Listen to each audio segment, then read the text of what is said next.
stop commenting on people's bodies. It's not okay.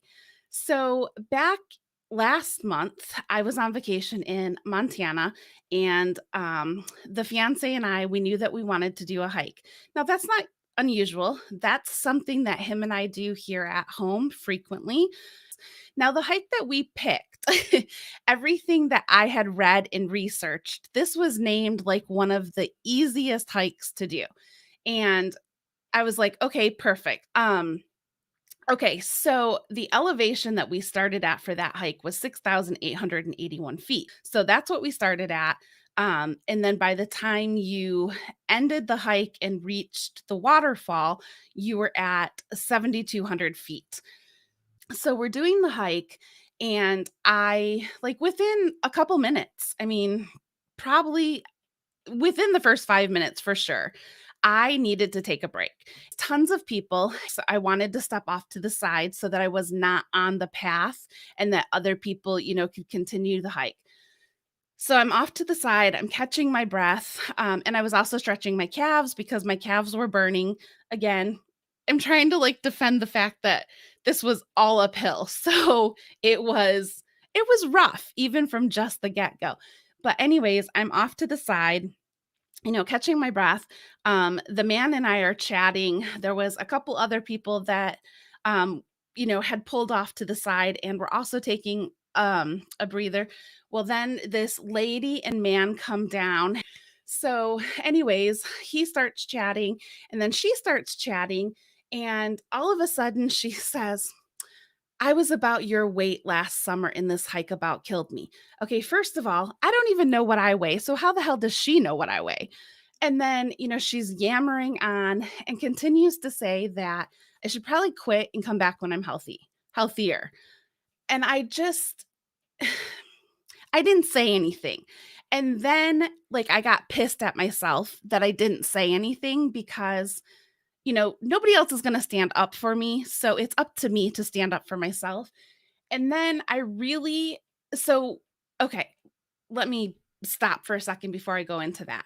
Um, so we continue on the hike after they pass and this Karen has gone away and stuff. And we continue the hike. We get to the top, and I was like, it was just such a beautiful view. And it was so worth like just the uphill hike to get there. So here I am standing at this like the waterfall's here, and we're kind of like you're not like really under the waterfall, but you can climb rocks to stand up like next to the waterfall.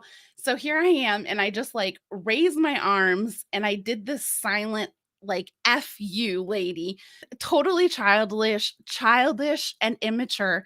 But in that moment, like that's what I needed. Like, I was so angry that she singled me out because I was fat and chose to make a comment on my body because of the size of my body. So, anyways, all that's over and done with. And for the next several weeks, like I continued to beat myself up over the fact that I did not say anything to her. I did not stand up for myself. And then I had this moment as I am talking about it in my therapy for my eating disorder. And I realized because it was pointed out that I don't have to defend my body size, even though I do have to defend it because I deal with these kind of body shaming and fat shaming comments on a regular basis. Like this was not the first one, and I can guarantee it will not be the last, thing that I deal with like this. But it was just pointed out that um I don't have to speak up. Like but then I think about it and I went back like to the like I was back at that hike and she was there saying, and I was trying to kind of like just play it out in my head and to see if there was anything that I would have said to her. And other than being a witch and telling her to F off, there really isn't anything else that I would have said to her because I don't feel like I would if I had said something to her, it would have been along the lines of, "I hike back home all the time, hiking isn't anything new for me." Um, and I would have went into this, like, having to defend the fact that I was out there on a hiking trail, um, and that so thinking about the situation, like, that just didn't feel good. Like, I shouldn't have to defend the fact that I'm fat and out hiking and being active. Um so anyways, like this whole people commenting on people's bodies, like ever since I stepped into the body positive space, that is something that I fight so hard for people to stop doing. There is absolutely no reason for anybody to be commenting on anybody's body. I don't care if it's somebody commenting on a thin body, or in my case, people commenting on my big body. Like, there is just no reason. People should not be commenting on people's bodies. And I never yes, I have been one in the past to comment on people's weight loss. Um, so I'm definitely like, this was a whole learning experience for me too. Um, but ever since, like, just getting into the body positive space and, getting into like an eating disorder recovery and going through therapy and stuff like that, like, it has just become so I don't even know the word I'm looking for. Like, I'm just so aware now how inappropriate and wrong it is to be commenting on people's bodies. So I think back to when I was actively in my eating disorder and binging and purging on a fairly regular basis.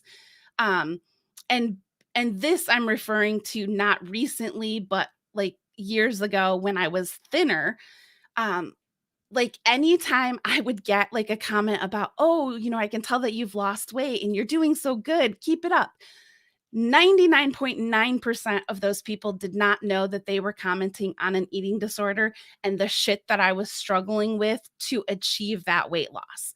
And now that I'm going through therapy and realize, um, that, people didn't know that that's what they were commenting on was an eating disorder. That's one of the reasons that I've become so super sensitive to the fact that I do not comment on people's bodies anymore. Um, and the reason that I don't is because, like I just shared. But another reason, so like if you see somebody that has lost a ton of weight, if you don't know them like in a very personal setting where maybe you're just like acquaintances, so they don't really tell you like exactly what's going on.